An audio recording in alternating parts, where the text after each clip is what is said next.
So the following video is an attempt to explain a potential issue with the workflow that seems to be happening in the real world, or at least is being trained into the real world from what I can tell in touching base with Mike and reading the manuals. It regards specifically the part of the punch-out process where the dealer is getting the order and them confirming it. So what we're going to do here is we're going to go zoom in on that part of the process. So just to give you a little bit of a background, we've got the EDI file coming in, or could be CXML. It gets broken or not. We then have it into our customer order header and customer order detail, in which case we now have an email that's ready to go out to the customer. So the thought I had originally was that we would have a part list. In fact, we do have a part list, and we have an XLS file, and these pieces of information would be used to go place an order, in which case a pick slip would be generated, and that pick would be pulled and put on a truck, in which case it would be delivered to the customer. The customer would receive that and sign off that they got 10 wheels and 14 bearings. It would then be verified and brought back to the head office as a verified shipment,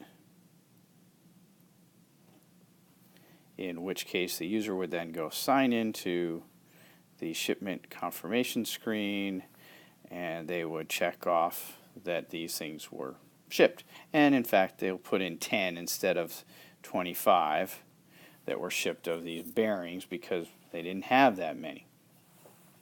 From there, we would then press the submit button, and it would go to SAP and then off to billing. Seems like a clean path. However, there is another path that can be done, and we're going to draw this one in blue. That path is that with that email, there's also a link, and that link actually takes them to the shipment confirmation screen. The intent was to make it easier so when they get there, they have that available to them.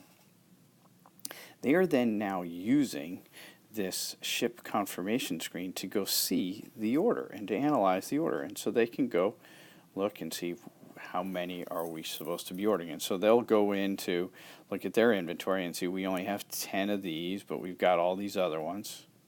We're going to verify that and say those are the ones that we can ship.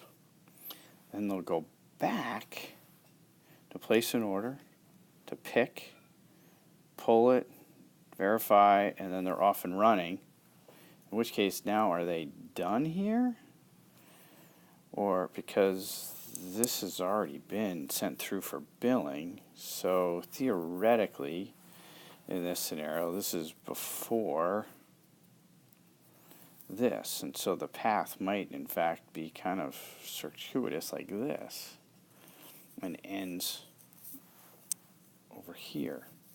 There's a couple different scenarios, but that's generally what potentially could be happening. In addition, you could have strange things where you put in 10 here and you really only have 6 in the warehouse, and now how do I go modify it and change it? And we start scratching our heads trying to add new workflows in over here to go modify and cope and deal with that. So I'm not sure that it's actually a good thing on the workflow side.